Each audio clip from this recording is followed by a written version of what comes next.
इतिहास के पन्नों में बड़े-बड़े अक्षरों में आपने 1917 की रूसी क्रांति के बारे में पढ़ा होगा।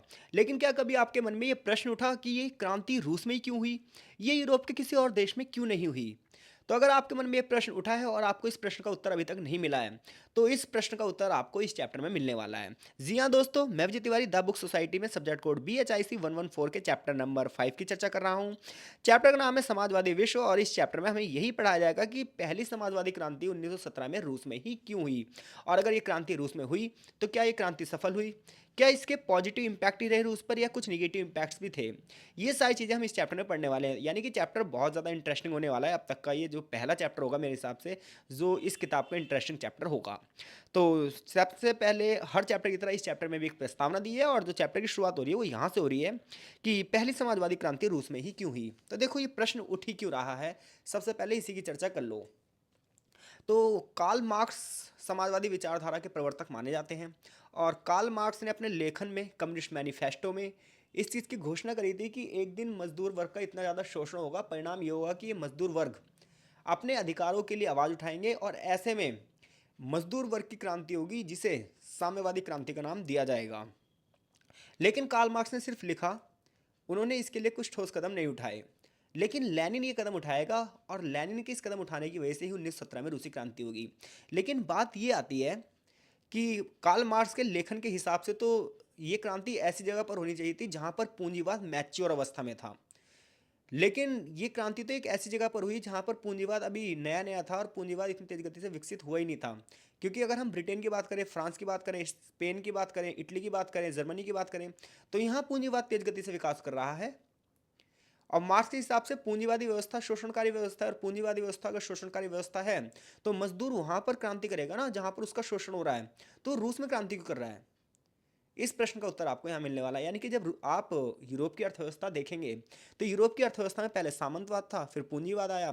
तो जब पूंजीवाद बहुत तेज गति से आया तो पिछले चैप्टर में हमने पढ़ा था कि कार्ल मार्क्स के लेखन ने ये चीज़ कही कि पूंजीवादी व्यवस्था बड़े पैमाने पर कुछ वर्गों के हाथ में संपत्ति दे देती है और बाकी सारे लोग जो मजदूर बनकर कार्य करते हैं, ये जो मजदूर होते हैं, इनका शोषण किया जाता है। इनके दम पर पूंजीपति वर्ग बहुत सारे धन इकट्ठा कर लेते हैं और ऐसे में जिस दिन मजदूरों को ये बात समझ में आएगी उस दिन मजदूर क्रांति करेंगे।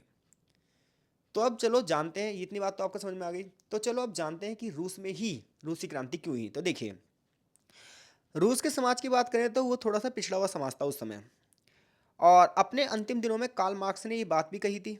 उन्होंने रूस की जो क्रांतिकारी माहौल था उसकी प्रशंसा भी की थी और उनका ये मानना था कि जहाँ पर पूंजीवाद परिपक्व होगा, पूंजीवाद मैच्योर होगा, वहीं पर ये क्रांति होगी। ऐसे में ये कल्पना की गई थी कि जहाँ पर पूंजीवादी व्यवस्था पूरी तरीके से परिपक्व हो जाएगी वहीं पर होगा। लेकिन मुद्दा ये उठा कि ये माना गया कि जहाँ पर पूंजीवादी व्यवस्था मजबूत होगी वहाँ जो मजदूर वर्ग है वो अपनी जंजीरों को तोड़ देगा, क्योंकि उसके पास खोने के लिए कुछ नहीं होगा और पाने के लिए होगी पूरी दुनिया। लेकिन मुद्दा ये उठा कि प्रथम समाजवादी जो क्रांति वो पिछड़े हुए रूस में हुई। यहाँ के समाज में पूंजीवाद मौजूद था, लेकिन ना आर्थिक शक्तियां जो थी वो जार के पास थी। जैसे कि आपको सबको पता है कि जिस समय 1917 में रूसी क्रांति होगी उस समय रूस का राजा होगा जार निकोलस। मजदूर वर्ग अब भी रूस में जमीन से जुड़ा हुआ है, किसान वर्ग का अपनी जमीन पर पूरा नियंत्रण है। तो फिर इतने पिछड़े हुए रूस में जहां पर पूंजीवाद अभी मैच्योर नहीं है, ये क्रांति क्यों हुई? तो देखिए, अगर आप यूरोप के और देशों से रूस की तुलना करोगे तो यूरोप के और देशों में नागरिकों को मौलिक अधिकार प्राप्त है, व्यक्तिगत अधिकार प्राप्त है, नागरिक अधिकार प्राप्त है, संगठन बनाने का अधिकार प्राप्त था, हड़ताल करने का अधिकार था, चुनाव का अधिकार था, सामूहिक अभिव्यक्तियां थी। यानी कि कहीं ना कहीं यूरोप के अन्य देश डेमोक्रेसी की ओर बढ़ रहे थे। लेकिन अब अगर आप रूस को देखोगे तो रूस में ना अभी भी राजतंत्र है, जारशाही चल रही है। राजा ना अपने हिसाब से चीज़ों को कंट्रोल कर रहा है। यानी कि पहला कारण रूस में रूसी क्रांति का ये है और यूरोपीय देशों में ना होने का कारण ये है कि यूरोपीय देशों ने अपने देश की जनसंख्या को लिबरलिज्म के तहत लिबर्टी दी, स्वतंत्रता प्रदान करी, लोगों को ऑर्गेनाइजेशन बनाने के अधिकार दिए, लोग अपना विरोध भी कर सकते हैं और समाज में प्रधानमंत्री राष्ट्रपति को चुन भी सकते हैं, हड़ताल भी कर सकते हैं। लेकिन ये सारे अधिकार रूसी लोगों को नहीं है। तो कहीं ना कहीं यूरोप के अन्य देशों के मुकाबले अगर आप रूस की बात करोगे तो रूस में सरकार की आलोचना करने का अधिकार नहीं है, राजा के खिलाफ बोलने के लिए लोग नहीं हैं। तो परिणामतः रूस के लोग अपने आप को दबा हुआ महसूस कर रहे हैं। इसी वजह से क्रांति का पहला कारण ये है कि रूस के लोगों को वो डेमोक्रेटिक लिबर्टी चाहिए थी, वो डेमोक्रेटिक स्वतंत्रता चाहिए थी जो यूरोप के अन्य देशों को मिली हुई थी। ठीक है भाई। दूसरी बात यह है कि जब हम रूस के राजशाही यानी कि जार शाही के बारे में पढ़ते हैं, जार निकोलस के बारे में पढ़ते हैं, तो इसका मतलब ये नहीं कि रूसी कम्युनिटी के लोग ही उसके शासन में थे। बहुत सारी गैर रूसी कम्युनिटी भी रूस के शासन में थी, यानी कि जार निकोलस के शासन में थी। लाइक डैट यूक्रेन की बात कर लो, साइबेरियन की बात करो, बाल्टिक गणराज्यों की बात करो। तो इस प्रकार से आसपास के क्षेत्रों पर भी रूस की जारशाही चलती थी। तो ऐसे में ये वाले जो देश थे ये भी अपने आप को दमित महसूस कर रहे थे, ये भी जारशाही का जो शोषण था वो झेल रहे थे। रूस का जो निरंकुश शासन था, इसने साम्राज्य की सभी राष्ट्रीयताओं को दबाकर रखा था। और यूरोप के बाकी देशों में जो लोकतांत्रिक आंदोलन हो रहे थे, इन सब का इम्पैक्ट यहाँ पर पड़ेगा। इसीलिए रूस को जो है यूरोप का पुलिसमैन कहा जाएगा, क्योंकि वो आसपास के क्षेत्रों को दबाकर रखेगा, और आज भी आप देख सकते हैं। तो ये कुछ प्रमुख कारण थे जिसकी वजह से आप ये कह सकते हैं कि यूरोप के अन्य देशों में क्रांति नहीं हुई, जबकि क्रांति कहाँ पर हुई? रूस में ही। तो अब अगर आपसे पूछे कोई रूस में ही रूसी क्रांति क्यों हुई, यूरोप के अन्य देशों में क्यों नहीं हुई? जबकि मार्क्सवादी विचारधारा तो ये कहती है, जहाँ पर पूंजीवाद मैच्योर होगा, जहाँ पर पूंजीवाद विकसित होगा, वहाँ मजदूरों का शोषण होगा, जहाँ मजदूरों का शोषण होगा, क्रांति भी वहीं होगी। तो उसका रीज़न ये है कि यूरोप के अन्य देशों में पूंजीवाद तो विकसित हो रहा था, लेकिन उसी मात्रा में वो अपने देश के लोगों को अधिकार भी दे रहे थे। लेकिन रूस की बात की जाए तो रूस का समाज धीरे धीरे आगे तो बढ़ रहा था, लेकिन जो जारशाही थी वो लोगों की स्वतंत्रता का हनन कर रही थी। तो ऐसे में लोग दमित महसूस कर रहे थे, और हर एक बंदा क्या चाहता है? स्वतंत्रता की हवा। अब हम बात करते हैं रूस के किसान और रूस के मजदूर वर्ग की। तो परंपरागत तौर पर अगर रूस की कृषि व्यवस्था को देखोगे तो वहाँ पर बंधुआ मजदूरी चलती थी। भूमि और भूमिपति से बंधे हुए थे, यानी कि बड़े बड़े जो जमींदार थे वहाँ से ये किसान बंधे हुए थे, उन्हें उन्हीं की खेती करनी पड़ती थी, और आप सभी को पता है बंधुआ मजदूरी क्या होती है। कृषि दास की ये प्रथा 1861 तक चली। हालांकि कृषि दास की ये प्रथा 1861 में समाप्त हो गई, लेकिन फिर भी जो कुछ किसान तो स्वतंत्र हो गए, लेकिन बहुत सारे किसान अब भी क्या बने रहे? बंधुआ मजदूरी बने रहे। 1861 के बाद जो कृषि सुधार हुए, उसमें छोटे छोटे किसानों को स्वतंत्र कर दिया गया, नए नए कृषक वर्ग का उदय हुआ। लेकिन जो जार था ना, यानी कि जो राजा था, उसकी जो कृषि समस्याएं थी वो समाप्त नहीं हुई। यानी कि जार निकोलस, ये जो जार शाही थी, जो राजशाही थी, इसका जो निरंकुश शासन जनता पर था वो वैसा का वैसा ही रहा। यानी कि 1861 में कृषि सुधार किए गए, बंधुआ प्रथा खत्म करी गई, लेकिन जो राजा अपना शासन करता था वो शासन वैसे ही निरंकुश बना रहा। कृषि में पूंजीवाद का विकास तो हुआ, लेकिन जो बड़े बड़े भूमिधर जमींदार थे, इन्हीं का आधिपत्य कब्जा बना रहा। किसान गरीब बने रहे, कृषि पिछड़े रही, यहाँ तक कि कृषि का व्यापारीकरण तो किया गया, लेकिन इसकी वजह से भी नए अमीर वर्गों का उदय हुआ, जिन्हें कुलक कहा गया। परिणाम यह रहा कि बड़े पैमाने पर भूमि लगान वसूली गई, मजदूरी वसूली गई, जमीनों पर अधिकार कर लिया गया, और जो छोटे किसान थे उनकी स्थिति बद से बदतर हुई। परिणाम ये हुआ कि 1917 में जब क्रांति होगी ना, तो इस क्रांति में सबसे ज़्यादा किसान ही भाग लेंगे। इसलिए कुछ लोग तो इन्हें कृषकों की क्रांति भी कहेंगे। उसका कारण आप समझ गए, क्योंकि कृषि की जो व्यवस्था थी वो बद से बदतर थी। जो भूमिपति कुलीन तंत्र होंगे, यानी कि बड़े बड़े जो भूस्वामी होंगे, इनका समाज में और अर्थव्यवस्था में प्रभुत्व होगा, और राजनीतिक क्षेत्र में भी इनका दबदबा बना रहेगा। 1861 के बाद ग्रामीण ढांचे में टकराव होगा, बड़े पैमाने पर किसान आंदोलन होंगे, क्योंकि वो लोग अपने अधिकारों की डिमांड करेंगे। धीरे धीरे ये चीज़ पॉलिटिक्स को प्रभावित करने लग जाएगी। बड़े बड़े भूस्वामित्व के कब्जे को समाप्त करने की बात की जाएगी। किसानों के लिए जमीन की मांग उठने लग जाएगी। हर एक किसान कहेगा ये ज़मीन हमारी है, इस ज़मीन को हम जोतते हैं, हम बोते हैं, तो ये ज़मीन पर कब्जा भी हमारा होना चाहिए। ये नहीं कि बड़े बड़े भूमिपतियों ने इस ज़मीन पर कब्जा कर रखा है और हम उनके शोषण की लकीरें बनते जा रहे हैं। ऐसे में सिर्फ एक ही पार्टी थी जो किसानों की बात सुनती थी, वो पार्टी थी बोल्शेविक पार्टी। यानी कि रूस में एक पार्टी थी, और उस पार्टी का नाम क्या था? Bolshevik party. तो बोल्शेविक को सिवाय किसी और ने किसानों की बात सुनी नहीं। ना कुलीन तंत्रों ने सुनी, ना बड़े बड़े भूस्वामियों ने सुनी, और ना ही राजा ने सुनी। तो ऐसे में इन लोगों को ना एक संगठन मिल गया, और वो संगठन क्या कहलाया? बोल्शेविक संगठन। तो यानी कि किसान क्यों शामिल हुए, उसका कारण आपको पता चल गया इस क्रांति में। अब देखो रूसी औद्योगिकरण की बात कर लेते हैं। ये तो किसानों की बात हुई, या मजदूरों की बात करते हैं। तो रूस का जब औद्योगिकरण हो रहा था, तो इस औद्योगिकरण में मजदूरों का शोषण हो रहा था। ऐसे में मजदूर आंदोलन के लिए एक माहौल तैयार हुआ। मजदूर आंदोलन बड़ा ही उग्र था और राजनीतिक था। रूसी समाज और उसकी विशेषताएं देखो, तो इसकी प्रकृति सुधारात्मक थी, और ऐसे में जो मजदूर थे इन्होंने क्या करा? इस सुधारों में क्रांतिकारी तरीके से अपनी डिमांड रख दी। क्योंकि रूस में औद्योगिकरण देर से पहुंचा था, तो ऐसे में यहाँ के लोगों को बहुत जल्दबाजी थी कि भैया हमें तेज गति से क्या करना है? विकास करना है। परिणाम ये हुआ कि मजदूरों को वो प्रॉफिट नहीं मिल पाया जो प्रॉफिट मिलना चाहिए था। जबकि आप इंग्लैंड का इतिहास पढ़ोगे, फ्रांस का इतिहास पढ़ोगे, तो यहाँ पर ना औद्योगिकरण धीमी गति से होगा और लोगों को लिबरल रखा जाएगा। लेकिन रूस की अगर बात की जाए, तो रूस में तेजी से औद्योगिकरण होगा, जिसकी वजह से लोगों के अंदर अपने अधिकारों के प्रति चेतना भी जल्दी से आएगी। और ऐसे में रूस में जो मजदूर आंदोलन होगा, ये तानाशाही के खिलाफ होगा, पूंजीवाद के खिलाफ होगा, जो वहाँ का सम्भ्रांत वर्ग था उसके खिलाफ होगा, बुजुर्ग वर्ग है उसके खिलाफ होगा। ऐसे में मजदूरों के पास कोई अधिकार नहीं थे, मजदूर यूनियन नहीं बन पाती थी, राजशाही में हड़ताल करने का अधिकार नहीं था उन्हें। हड़ताल करने का मतलब था कानून तोड़ना। ऐसे में मजदूर वर्ग ये चाहता था कि सत्ता को उखाड़ फेंका जाए। देखो, सत्ता जब आपको अधिकार नहीं देगी तो आप डेफिनेटली इकट्ठे होकर सत्ता को उखाड़ फेंकने की बात करोगे, सुधार की बात नहीं करोगे। क्योंकि सुधार की बात तो वो करते हैं जिन्हें समय समय पर सुधारने का अधिकार भी तो दिया जाए। यानी कि जनता को आंदोलन करने का आप अधिकार नहीं दे रहे, हड़ताल करने का अधिकार नहीं दे रहे, तो सत्ता जनता क्या चाहेगी? जनता ये चाहेगी सत्ता में मुझे सुधार नहीं चाहिए, सत्ता पूरी पलट आनी चाहिए। क्योंकि क्रांति का मतलब ही यही है कि पुरानी सत्ता ही आप रखोगे तो वो बदला लेगी आपसे, तो इसलिए सत्ता ही उखाड़ फेंको। तो जो मजदूर थे इन्हें कोई अधिकार था नहीं, इसलिए इन्होंने सोचा इस सत्ता को ही पलट दो। परिणाम तो ये होगा कि 1905 में सबसे पहली बार क्रांति होगी। बड़े बड़े कारखानों की बात की जाए तो बड़े बड़े कारखाने देहातों में, शहर से बाहर, नगर की सीमाओं पर लगाए गए थे और इनमें कई प्रकार के मजदूर काम करते थे। कुछ मजदूर निपुण होते थे, कुछ मजदूर अनिपुण होते थे, कुछ कुस्तार मजदूर होते थे, कुछ घरेलू अर्थव्यवस्था में काम करने वाले मजदूर होते थे, कुछ टेलीग्राफ रेलवे निर्माण में कार्य करते थे। तो ऐसे में हर एक बंदा कहीं ना कहीं अपनी ज़मीन से जुड़ा हुआ था। इसी वजह से आंदोलन जो है ज़मीनी स्तर पर फैला और बड़े पैमाने पर छोटे छोटे लोग इसमें शामिल हो गए। तो रूसी क्रांति में किसानों का और मजदूर वर्ग का क्या योगदान था, ये बात आपने पढ़ी। अब अगला सबसे बड़ा कारण था रूसी क्रांति का, वो था राष्ट्रीय आत्मनिर्णय।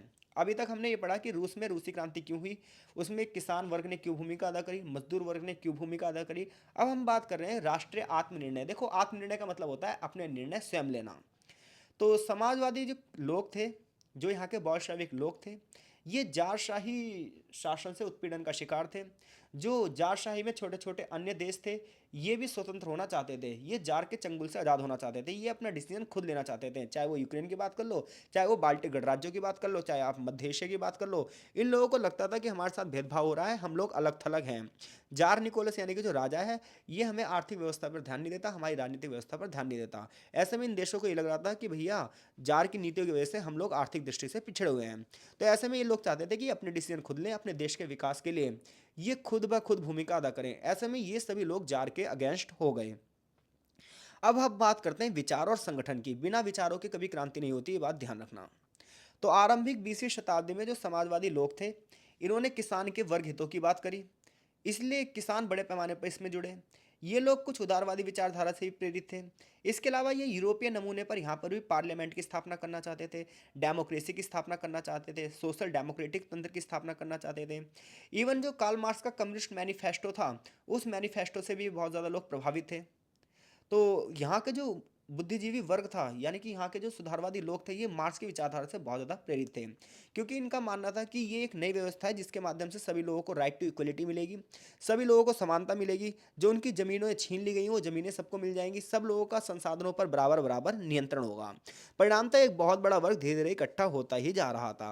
रूस में शुरुआत से अगर ज़मींदार वर्ग की बात करेंगे आप, पूंजीपति वर्ग की बात करेंगे, तो ये बहुत कमज़ोर थे। और ऐसे में इतनी बड़ी जनसंख्या को सामने देखकर ये कहीं ना कहीं पीछे हट ही जाएंगे।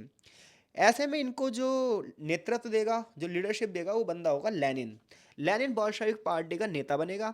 बॉल्शेविकों ने रूस में मार्क्सवाद को मात्र आरोपित नहीं कर लिया, बल्कि उसकी समस्याओं का भी ढूंढने की कोशिश करी। उन्होंने कहा कि रूस के पिछड़ापन का जो माहौल है, उसका बड़ा कारण ये है कि जो यहाँ के पूंजीपति लोग हैं, जो यहाँ का बुजुर्ग वर्ग है, वो कहीं ना कहीं कमज़ोर है।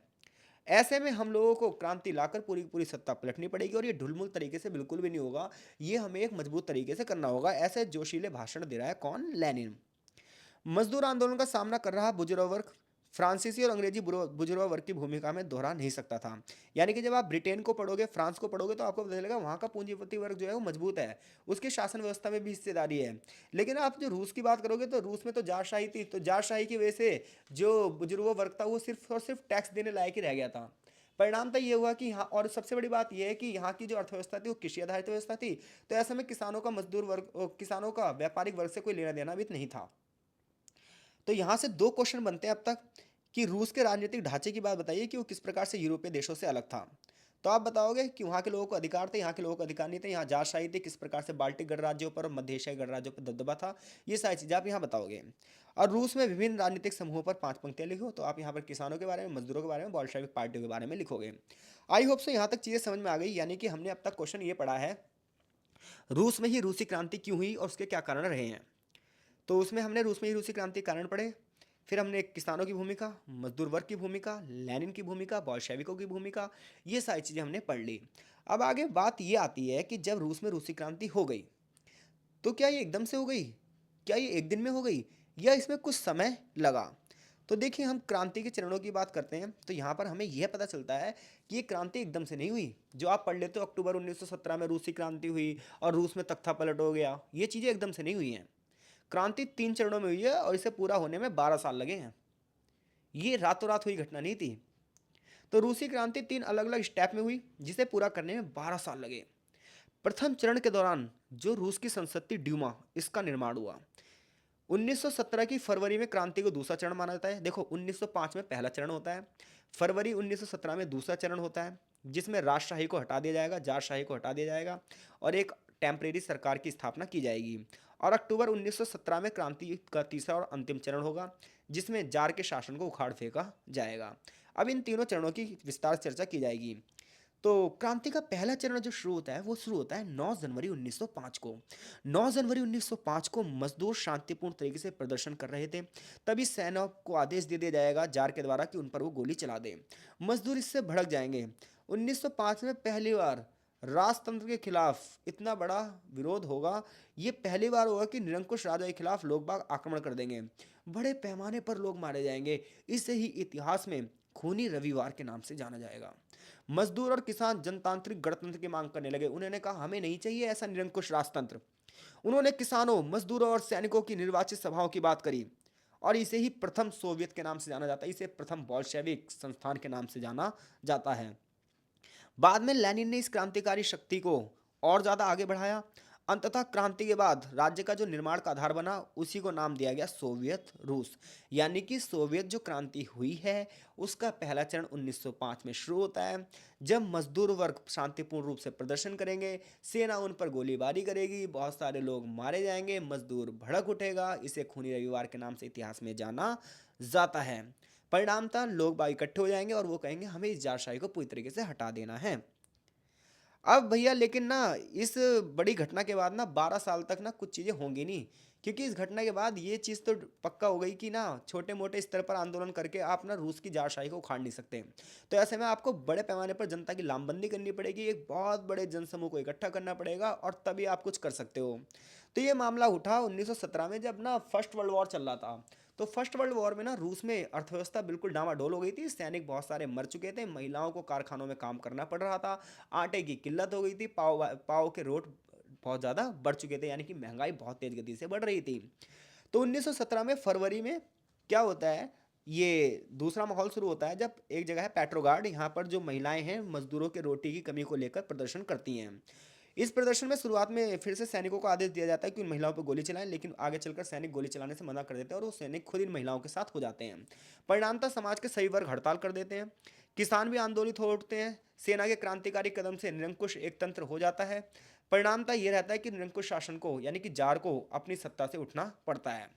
फरवरी 1917 की जो क्रांति थी, इससे पहली बार राजनीतिक स्वतंत्रता अर्जित की गई।